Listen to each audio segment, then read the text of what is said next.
It's Danny Gokey, Rise on Vision Christian Radio. Neil Johnson with you. It is the Tuesday edition of 2020. Shortly, we'll open talkback lines and your opportunity to contribute to our conversation. You might be thinking, how do I contribute to a conversation that's going to be all about churches and church growth?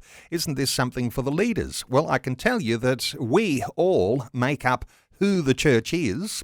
And if you had a thought or if you had some inspiration along the lines of where to from here and what do I do to change and how are things changing that mean I might need to adapt, well, get ready for your opportunity to contribute.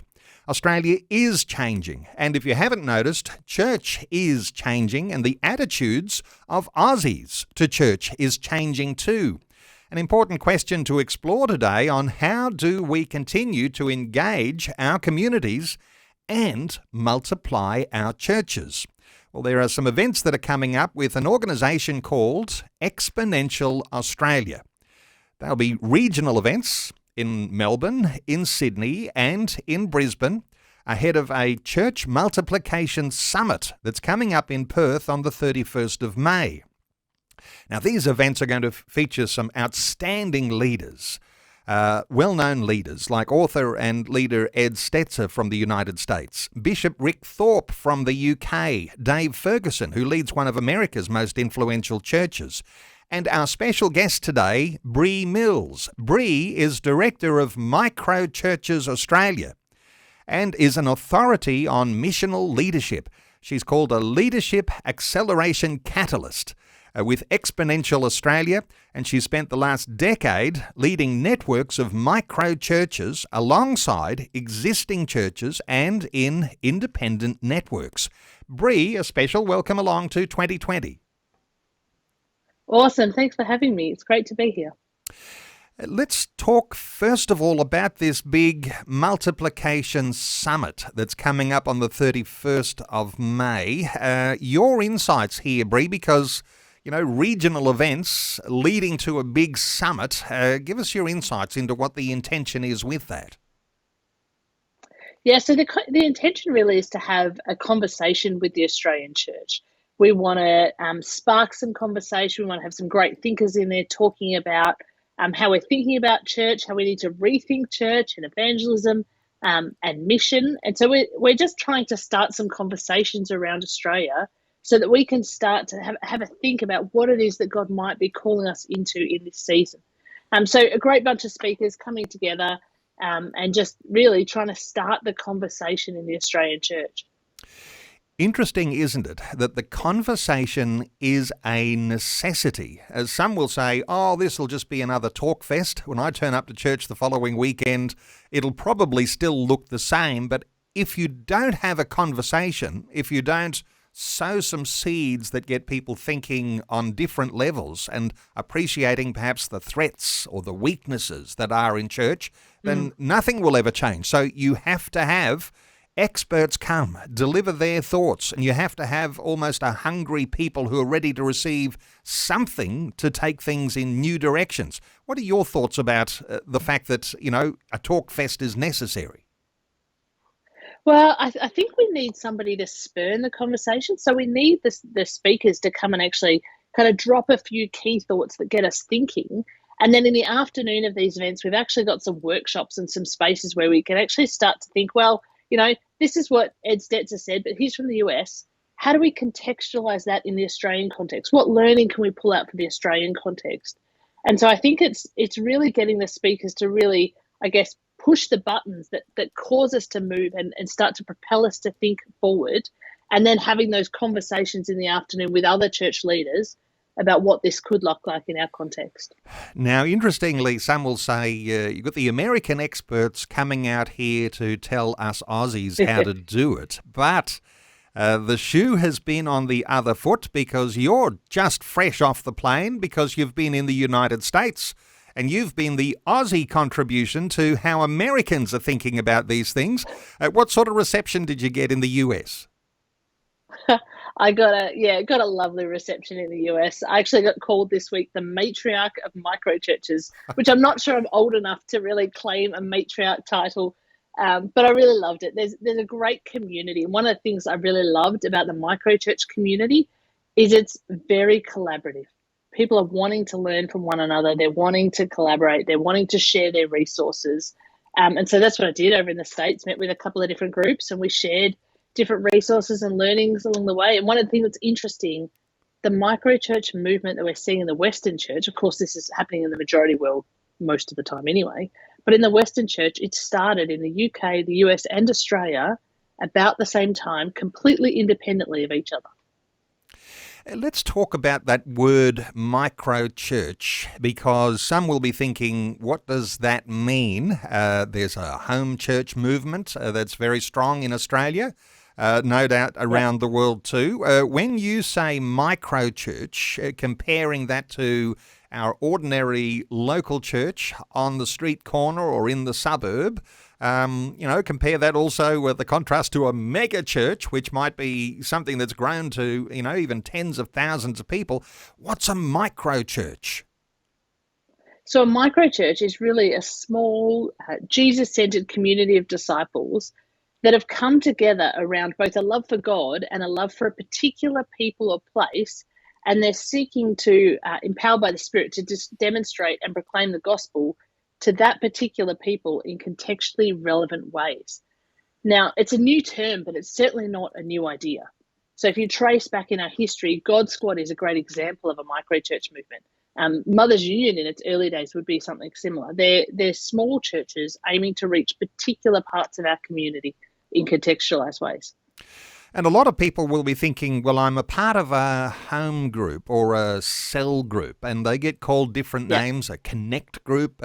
All sorts of people might have different ways they describe a small group that they are a part of, but they're attracted to that small group because they're meeting together with like-minded people. Is this something of the essence of micro-churches, that people think the same way, they actually like each other and they want to do something special in the kingdom? Yeah, look, that's part of it. What really draws a micro church together, it tends to be that they have a similar vision or a similar missional identity for people they want to reach. So it's less drawn together by their own relationships with one another and more drawn together by their desire to reach a particular people or place in their area. So there's an intentionality about it. It's a group that gets together not just to be friends and even pastorally caring for one another, but there's an intentional nature to a micro church, because when you talk about a missional identity, mission means we're serving with Christ in his mission, doesn't it? So in some ways, you've got to have some sort of intentionality about it. Maybe not everybody in the group has that intentionality at the start, but I guess the leader actually begins to share those sorts of things and the group gets excited about doing something significant. Yeah, that's right. And I think that's one of the biggest differences from the house church movement that we saw really boom in the 70s, is the house church movement got the importance of, being in small community and discipleship, but they didn't yet have that really missional identity or missional intention in what they did. And the microchurch movement has really added to the house church movement that strong sense of missional purpose. Bree, I mentioned you just got back from the US. Have you got any reflection on what's happening to churches in the US? And, just to reflect on the fact that people in American churches and the Christian foundations of America, even though the headlines don't always reflect this, there's a very solid foundation in church life in America.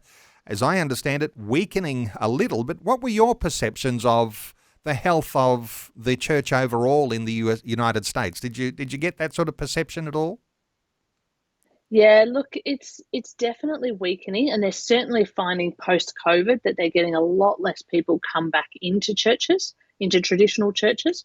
But one of the things that I am seeing, I think for the first time, I've been over there a few times, but this year it was really evident just the amount of innovation and new church plants and experiments that are starting to happen in the American church. So I think they've owned the fact that kind of Christendom is ending in the United States, but they've actually started investing money and resources and people into new and innovative ways of doing church in that space. Interesting you using a word like that, experimenting. And sometimes we think we are in a model in our church and everyone's got their own local church, we feel like that's the model that we're born into and we're planted into, and we've got to always keep that model as something sacred. When you say experimenting, you're talking about leaders who are saying, hey, society's changing, we've got to adapt and we've got to change too. How do you see that sort of experimentalness in churches more generally? Yeah, well, I think a lot of people are really growing to the idea that church is indeed the people. We've moved away from church being the building or a particular set way of worship. And that's allowing people that chance to say, well, what does it look like for us to be the church today? So we get experiments from, I met with a guy while I was over there who's doing a network of micro churches through the Disneyland parks all over the world. And he's just got a heart for these people. He loves the work at Disneyland and he's got a desire to reach them. And so he's like, well, they're never going to come into my church building. How do I bring church to them? And he just started experimenting, and then this is what has arisen. And so I think we're seeing a lot of things like that, a lot of people who are realizing that church is about more than just a building or a place, and it's time to actually take the church to the people rather than ask the people to come to the church. Well, Bree, I want to invite listeners to join into our conversation today. Everyone listening has their own church experience. Some might like to reflect on their church experience, reflect on whether the church feels like it might be strong enough or courageous enough to be a little experimental. If there are changing conditions in communities, I want to invite listeners to join in our conversation. Let us know what you are thinking and your opportunity to interact with Bree Mills. Bree is happy to hear questions and comments, and I'm sure even a critique for our conversation now. If someone says, wait a minute, she's going about it all wrong, well, we'd love to hear from you too. Our number, 1-800-316-316. Feel free to call, 1-800-316-316. We are talking about churches, what's changing, with Bree Mills, who's Director of Micro Churches Australia. She's an authority in missional leadership. We're back with more in just a few moments. You can join in our conversation. We're talking church, and you might have your own experience of church, your own experience of home church or micro churches, as we've been talking about with Bree Mills, who's Director of Micro Churches Australia. She's also a part of the team, the Exponential team. We'll be talking some more about that shortly too, because Exponential Australia has a multiplication summit coming up on the 31st of May. Hey, Bree, let me just ask you about the times as they are changing, this cultural moment that we find ourselves in. What's so different, do you think, today that means we need to rethink some of the things we do when it comes to church? Yeah, look, I think there are a few things that are happening in our community that are really feeding into this desire for a smaller church movement. I think one of the things that's becoming really evident is that Australians are genuinely quite lonely and seeking deep connections and relationships. And sometimes our larger churches, and I've been a part of them for many years, aren't great at providing that sort of deep connection. So I think that's where some of the micro church stuff is picking in. I think, add a few other things, like I think we're in an anxiety epidemic, which makes smaller communities a safer space for people to step into. I think Australia is seeking things like authenticity and integrity. They want to see people actually live out their beliefs, which I think we see a lot in the smaller micro churches that are more discipleship focused. But I also think generally there is a movement in Australia just to go local. I think it came out of, certainly in Melbourne, it came out of the COVID pandemic, but people are just wanting to go local, and the desire to travel for things just isn't there as much. Okay, that might be the experience of listeners. Go local, not necessarily travelling long distance. There was a time not too long ago where people were not afraid to travel an hour to go along to church, but now, since COVID, it's changing a little and people are happy to be in a local expression of church. Hey, we're taking calls on 1-800-316-316. Let's take some calls. Robin is in Mallacoota in Victoria. Hello, Robin. Welcome. Hi. Robin, what are your thoughts? Well, basically, we've been looking at this for years and years, but we've always come back to 1 Corinthians 14. I think it's verse 17. towards the end of the chapter anyway, but 1 Corinthians 14, where it says, when you meet together, do this, do this. One will do this, one will do that, one will do the other, one will do that. And so we've modelled church when we have church, as with other people, on that. And it's been, well, we think really successful and very local and very small. And, it's just been quite amazing, because when we allow, as it says, one will bring, I think it's something like a word, a song, I can't think of prophecy, etc. Well, we're waiting on God. We're waiting on God is delivering messages into people all the time, and if we let them speak, it could be a bit messy, but it won't be messy for long. You'll soon organise yourselves and work it out. But basically, letting God guide people. And then they speak or sing a song that he's giving them. And that stuff goes into people. It's like fresh bread from heaven. And it's like, whoa, oh, that's just what I needed to hear. Oh, my goodness, that's amazing. And look, you might have a church of 300 people and you think we can't let 300 speak. They won't. Look, they might day one, but they won't. When they start to really wait on the Lord, it'll be very orderly and very done. God will do it. Robin, what a great insight. Bree, what are your thoughts for Robin? Yeah, I love that you've pointed that out, because one of the things that I'm really passionate about is that in Scripture we see really clearly both houses meeting in their oikos, in their homes, in their family units, and then we hear this call, which is throughout 1 Corinthians and other places, that says when you come together, there is an expectation that microchurches don't just exist just as an isolated oikos community, but that they do come together in larger gatherings. And we see that in Scripture, in the temple. We see that in Ephesus when Paul is doing his training of church leaders, that this isn't just a micro takes over and we get rid of all the macro churches, but it's actually about this partnership of needing both together. And I think 1 Corinthians really highlights the need for us to both meet in those smaller micro churches and then to gather together on occasion for other purposes. Robin in Malakuta, thank you so much for your contribution. Our talkback line is open on 1800 316 316. Let's continue to take some calls.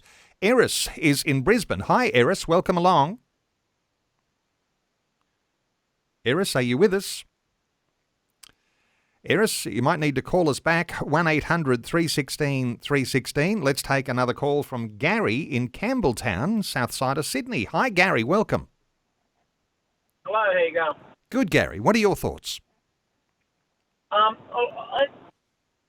sort of concerned about how we seem to have lost the art of outreach and evangelism, or organising events that's based on outreach and evangelism.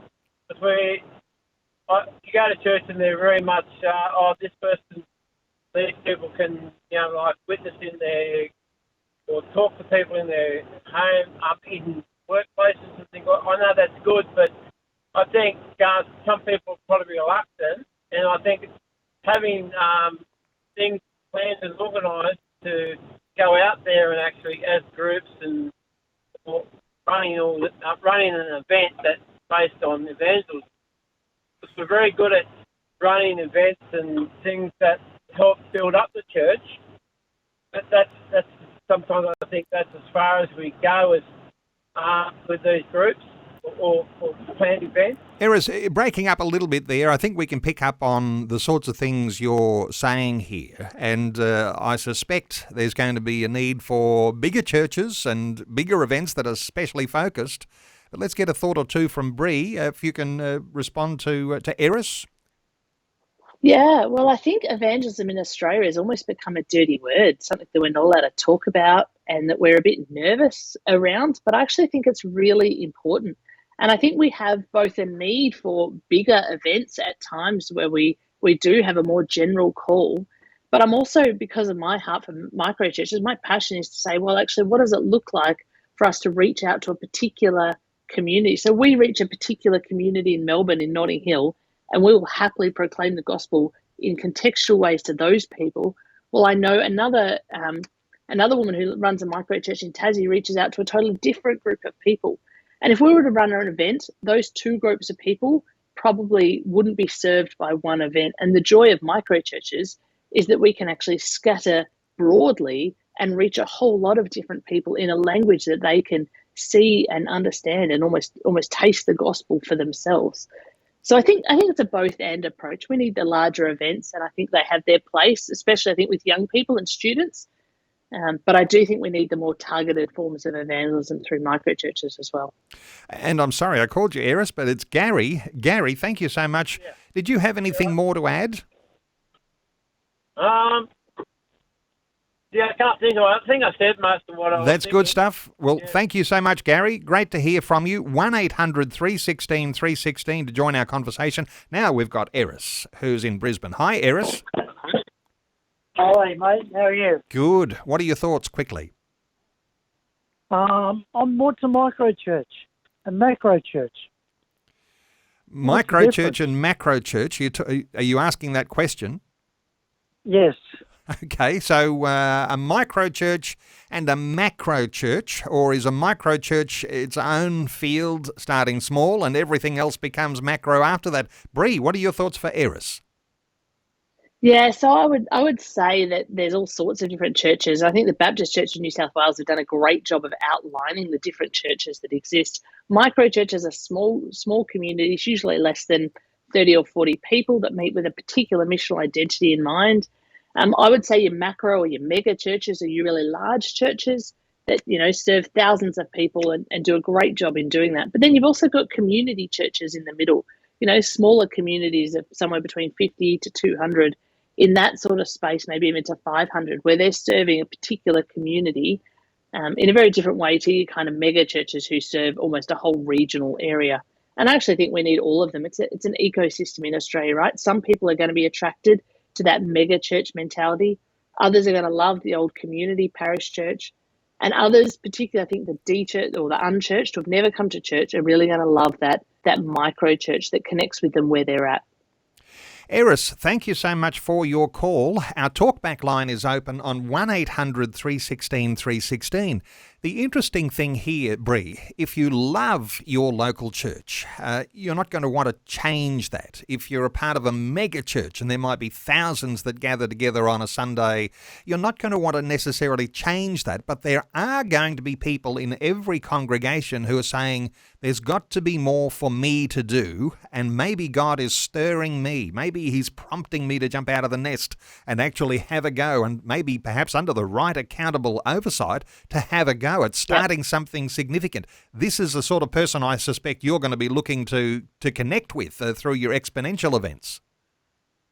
Absolutely. And we're seeing it at the moment. I'm working with mega churches in Melbourne who are starting to keep their mega church as is, but release the more apostolic leaders to start these micro churches across Melbourne. And they're doing a both and approach, which I think is fantastic.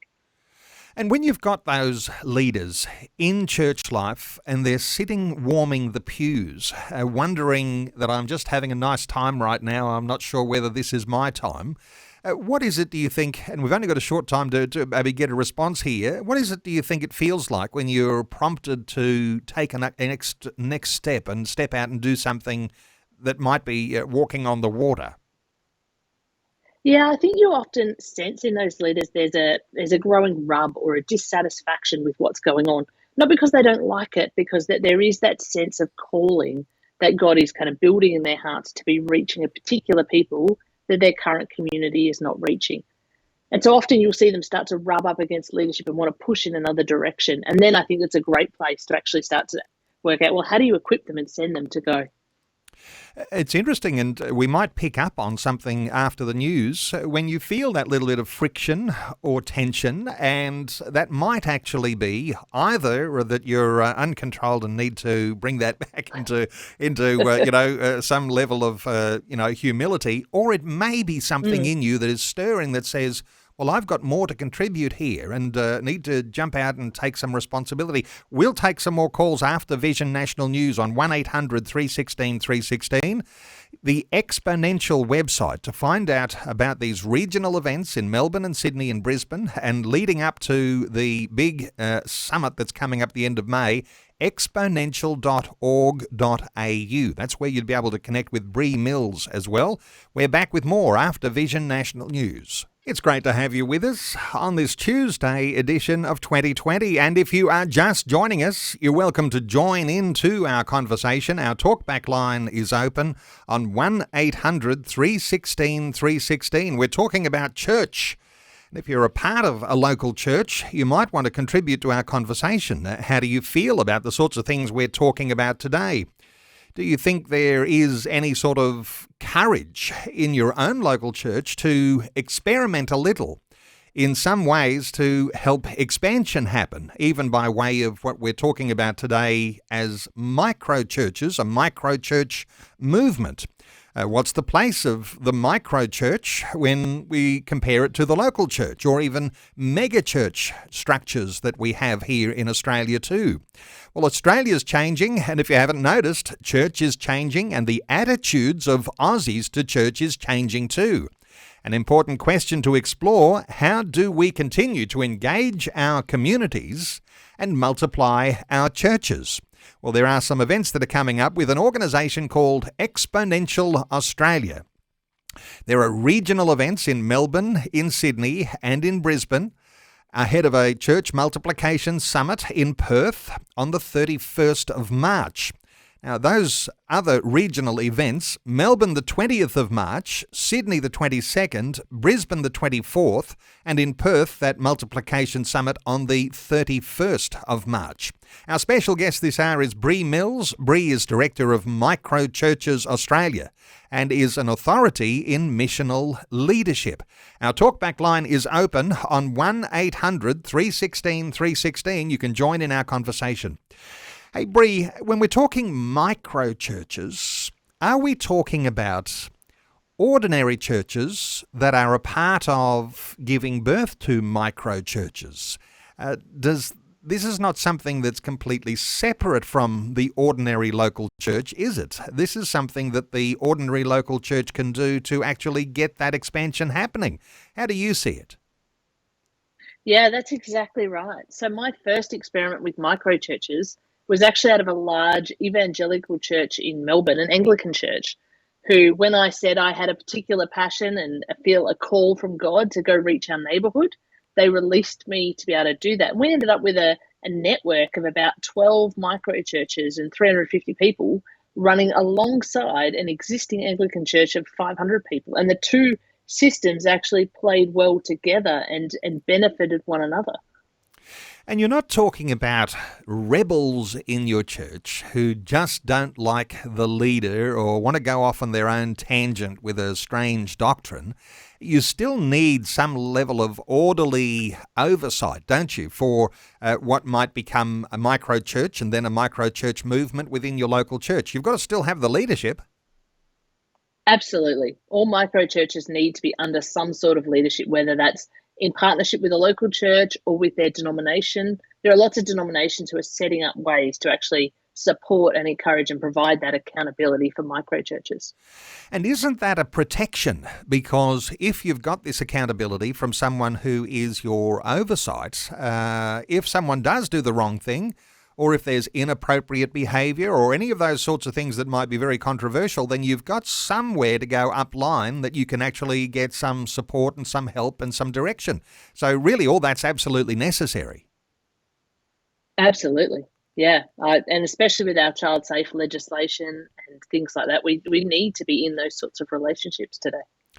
You know what's challenging about this conversation, Bree? That is that if we're a part of a local church that's not doing something to plant something like a micro church, because that sounds like, to me, that's the easiest step forward to do something significant.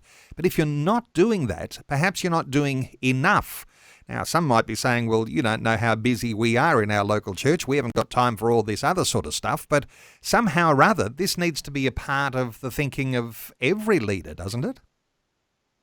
Absolutely. And one of the first things that we had to do as we were starting to plant that micro church movement out of our existing church was actually to free some of our people up to have time to do that. So we actually had to make the decision we closed a couple of programs, but mostly we just chose to invest more in some of those movements and less in some of the other things that we're taking a lot of our time as a church. Because churches are great at keeping people busy, but that doesn't necessarily reach our community. Someone's going to say too, who gets paid to do all of this? Because when we talk about church, oftentimes we are talking about our own, as you mentioned a little earlier, a calling. There is a lot of voluntary capacity because we recognise what we're called to do in a great commission that Jesus has called us to. But, somewhere along the way, someone might need to be paid in those sorts of capacities to oversee that. How do you describe what happens with a movement like this? Because it gets to be very agile when you don't have a big wages bill. Yeah, that's right. So most micro churches in Australia are planted by people who are full-time workers in other fields and nobody's in paid. I've been the director of Microchurch Australia for 18 months as a completely voluntary capacity. Because I love it, because I'm passionate about, and because that's what Jesus called me to. We usually find when you start to build a microchurch network, by the time you're getting 3 to 5 microchurches in your network, you really do need someone in that kind of staff role to start coaching and supervising and encouraging those microchurches. But usually with 1 or 2, they're lay-led movements that are just allowed to move in that sort of agile, freeform space. And you know what? For some, that will be people breathing a sigh of relief that says, oh my goodness, as soon as you introduce sometimes the paid worker in these capacities, you can actually lose some of the fire of enthusiasm that happens because when people are actually, as you say, working their day job and they're planting a church in their spare time, that's the sort of thing that really, that's exciting for so many people. That's something that's significant and that's worthwhile. Have you found over the years that as soon as you start talking about paid employment, it actually changes the dynamic? What are your thoughts here? Absolutely. I think we've had a few micro churches that have been offered seed funding to grow and to multiply. And I've been really hesitant to encourage them to take it because what happens is when someone becomes paid to do it, then everyone assumes that everything they do is their responsibility. Whereas when nobody's paid, it's held by the team. We are the priesthood of believers. This community is our responsibility. We hold it together. But if we elevate someone in a paid role, then suddenly everyone else is actually de-elevated and pushed down into a more consumer-based role. And one of the beauties of microchurches is the priesthood of all believers is activated and is alive again. And isn't it funny because sometimes the best people for planting a church or a microchurch often lament the thought that I've got to take a pay cut to go and be the leader of that particular church, where in actual fact, talking about a microchurch opportunity, you don't take the pay cut because you're not leaving your day job. And there is a sense here in which you can have, middle class or even wealthier people who are actually doing something so significant and making things happen, and they're not actually giving up their career to actually do that. Is that something you might see around the world? Is this, tent maker idea, working your day job and doing something in your spare time? Is this, catching on in any significant way that you've observed? Yeah, I think it is. And it's also, it's key in the developing world. No one gets paid to plant churches in the developing world. Most of them are working full-time jobs and doing that outside of that sort of space. So it's like the Western world, I guess, is starting to catch up with what's been really catalyzing church planting and movement in the majority world. A question comes to my mind. How fast can you multiply these micro churches? If you've got a movement of people and there's an outreach and there's some pastoral care, there's lots of invitations. Assuming there's lots of sort of hospitality involved in that because you're building friendship foundations. How fast can you multiply? And I might even get to how you actually divide and multiply. But how fast have you seen this happening? Yeah, so I've seen them multiply within a year. Where we've had one community, it's seen people come to faith, they've started to disciple, and then they've multiplied. Most of the time you see that happen within kind of 1 to 3 years. Often if you see micro churches who are 3 or 4 years in and haven't multiplied, then you need to actually spend time with them, helping them reassess who they're reaching, reassess what their discipleship methods are and what tools they're using, and maybe just, I guess, realign. And if you are in a ordinary local church, you've got a building, it's been there for 60 years, maybe it's been there for 100 years, and you keep turning up each week and you're one of the regulars, you've got a real loyalty and faithfulness in that church. To be able to get a new way of thinking and start a micro church that doesn't necessarily meet in your local building, maybe you're meeting in a modern building or a cafe or something like that. How does that sort of fit with people? Because when we talk about the way Australians are changing, not everybody's attracted to meeting in a cathedral or meeting in a church that's 100 years old. How do you think people are responding to the thought that you might be meeting in cafes or restaurants or even pubs? What are your thoughts here? Yeah, well, my personal microchurch is like a little, and we have who wouldn't walk into church because they've had some previous history and experience that just makes that a barrier that's too far for them to cross. But they will happily come into the local neighbourhood centre with us. And we're seeing stories like that all over Australia where people are meeting in various different places. There are communities that are just committed to meet in cafes. There are communities who meet in pubs. Anywhere that is a place that people feel comfortable to be able to engage in, trying to take away the barrier that is sometimes the building of the church.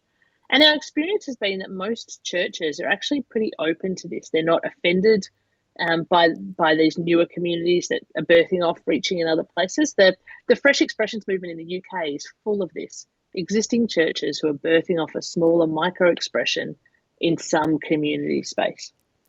And they don't necessarily become alternative denominations, because you mentioned Anglicans and you mentioned Baptists. If you are in an Anglican church or a Baptist church and you plant a micro church, that doesn't mean it's not Anglican or Baptist anymore, does it? No doubt if you've got that connection to that oversight, which is actually your protection, then you've got something pretty solidly in place. And then the sending church or the planting church actually gets to claim you as as something of fruit from good ministry. I mean, there's a lot of dynamics going on as to how everyone sees these things. What are your thoughts around that? Yeah, there's a new move. When I started 10 years ago, denominations didn't really want to hear about micro churches, but now pretty much every denomination is open to accepting micro churches. It makes their books look good. There's more people on the numbers, and most of them are actually sorting out how do they support these micro churches, how do they do leadership development, how do they do coaching, how do they do accountability. So they've got some great systems set up in place. So now most micro churches, I think, would find a home within one of our many denominations across Australia. I think some listeners will be starting to catch on to this title that you bear, Leadership Acceleration Catalyst, because my suspicion is, Bree, that if someone decides to step out of the boat and go to walk on the water and they're going to have their own go at starting a micro church, that their leadership capacity is accelerated because all of a sudden they're under a bit of a weight of responsibility and there's lots of things that you need to know. Thoughts here about accelerating your maturity by actually having a go at doing something like this? Yeah, I think it's funny. Often we think in leadership that we need to have all this training before we step out. But I think if you watch what Jesus did with the disciples, he gave them the training as they stepped out. And I think just-in-time learning is kind of a principle that's well known throughout lots of other fields. But it's about actually learning as you go and learning on the road. And I think that's what most micro-church leaders end up having to do. And it creates a great dependence on Jesus. If you're stepping out, you have no idea what you're stepping into. It's a great place to be as a follower of Jesus. And look, I don't want to sugarcoat this at all because there is necessarily something to talk about, because if you do step out and you're having a go and you're doing something that's innovative, creative, even experimental by starting a micro church, one of the things you'll have to deal with is that the people within your group may or not always agree with what you say or where you want to lead things. So you've got all the sorts of tensions and even conflict possibilities that can arise. That also, doesn't that feed into our maturity? Because being able to deal with those things is a necessary part of how the kingdom grows. Yeah, absolutely. And I think in a micro church, you're tending to deal with that without any positional authority. So you're learning how to actually do that kind of collaboratively in community and leading through serving one another. So if nobody is positioned as the pastor, you might be the person who lead, you might be the person who had a vision for this particular micro church, but nobody is under any compulsion to follow you. So you actually have to do the work of building relationships and discerning that vision that you're called to together. What about being the person who is like the seed being planted and starting a micro church? I remember many, many years ago hearing the story of someone who said, well, we planted a lot of little churches and some of them became big. There is a certain sense, isn't there, that as a seed being planted, you might feel like what you're doing is small, but as you have leadership developing and as your micro church begins to grow, the possibility that sometime you won't be the micro church even anymore, you'll be the bigger church, and sometimes you might even grow into the mega church. Thoughts here about, sending or being the seed that gets planted? Yeah, look, I think that's completely true. I think if you're faithful in response to what God's calling you into, and you get that sense of God is asking you to go do something in a particular area with a particular people, and you're faithful to that call, then I think God will use it in lots of different ways.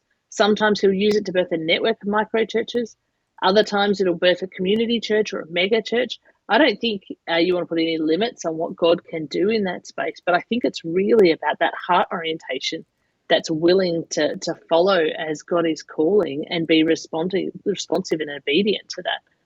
And then I think anything can happen. Personally, I think any church planter should start with a micro church because it's a great way to make sure you're on about discipleship and mission. And if it grows into a bigger church plant, great, then buy a building, do whatever you like with it. But start with that heartbeat of discipleship and mission. The heartbeat of discipleship and mission. Can we come back to some scripture here? Because most of us will be aware of the Great Commission, going into all the world and preaching the gospel and making disciples of whole nations.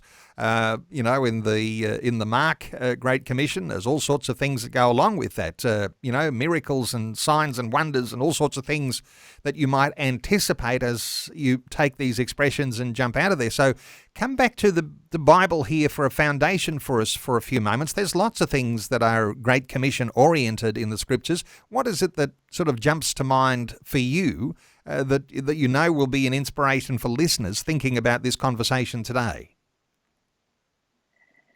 Yeah, well, I think, the Great Commission is an obvious one in terms of making disciples. I think Acts 1:8 for me is a big formational piece. We start where we are and we're actually called to go. We often think that people are called to come to us at the church, but Acts 1:8 says, we'll start in Jerusalem, Judea, and then go out, through wherever to the ends of earth. But I also think, I think other key passages for me are really around our work as Christ's ambassadors, that we are called to actually be ambassadors. And when you think of what that language of an ambassador means, it means living as, an ambassador for another kingdom or another king on a different king's soil, I guess. So we live as God's kingdom ambassadors on soil that's not yet his. But often in the churches, we're kind of staying just where it is, I guess, God's territory and not actually moving out to be those ambassadors, to live out what it means to demonstrate and proclaim the gospel in those places. And so I think there's some of the things that have really been shaping me in this journey. One quick question, because we've got to tie some loose ends together, and there's lots of questions I think I could ask you and continue this conversation ongoing. But Bree, when people are a part of any church, usually someone is asked to give. Whether we're responding to this biblical idea of a tithes and offerings, or perhaps this New Testament generosity that marks the Christian believer. When you've got a micro church, undoubtedly this has got to be an area where there's some accountability as well, because as soon as you start to deal with money, then you've got some regulations and you've got some priorities to get in place. How do you deal with the finances if you're going to jump out and have a go at a micro church? Yeah, I think that's one of the great things usually about being attached to an existing church, is they can often help you to deal with the financial side of things. But lots of micro churches do the basic work of setting up an account and doing so either with their diocese or denomination, depending on who they're under. But I think most micro churches have a heart for generosity, And even if they're not paying wages or buildings, they're often still giving, and then that money is going into a central pot that's being used for their mission purposes in their area, or other things like that. So often they're used to give away to families in need, or a lot of micro churches do things that work with people who are on the the lower end of socioeconomic situations in Australia, and so they use their giving money that would often go towards buildings and wages to actually give towards those who really need it in some tangible ways. So it unlocks finance into a missional sense. And, while some of that finance might go back to the mothership, sort of, if it's a church that's overseeing things, there's going to be some finance available for the mission approach of the micro church. And so all of a sudden you've got this sort of growing in financial maturity as well as to being a steward of what people are giving and then being able to use that to see the kingdom enlarged. It is just very exciting, Bree, and I think that listeners to our conversation today will no doubt be excited about what's happening, just stimulating the conversation with these regional events that are coming up. Let me give the dates for these regional events, and if you're in Victoria, Melbourne on the 20th of March, and today's the 14th, so we're only talking 6 days away. Sydney on the 22nd of March, in Brisbane on the 24th of March, Perth, the Church Multiplication Summit on the 31st of March. Now, you've got some great speakers coming to be a part of this, Bree. What can you say about Ed Stetzer or the other speakers that are on the bill? Any thoughts here about the sort of way they communicate and what to expect that you'll receive if you go to be a part of one of these gatherings? Yeah, Ed Stetzer is one of the deepest thinkers in this area. He's a theologian. He's a really quite a really deep thinker. Whereas someone like Dave Ferguson he is a deep thinker, but he's also a practical man. He has done this. He has led churches. He has multiplied churches. He understands what it takes to do that, both from a leadership capacity, but also from his church experience in that space. And then Bishop Rick Thorpe's incredible. He has led to the revitalisation of hundreds of churches across the UK. So they all bring a slightly different perspective to that conversation. It sounds like it's going to be an absolutely fabulous event. Those regional events, Melbourne, Sydney, Brisbane, 20th, 22nd and 24th of March. Then Perth, the Church Multiplication Summit, 31st of March. Bree Mills has been our guest. You can connect with Bree also at the Exponential website, exponential.org.au. You need to register by the end of tomorrow. So if you're hearing this conversation now, check out that website, exponential.org.au, and you can register to be a part of one of those regional events and be stimulated as to how your local church can take the next step and grow. Bree Mills, thank you so much for taking some time to share your thoughts and your heart with us today on 2020. Oh, thanks for having me. It's been great.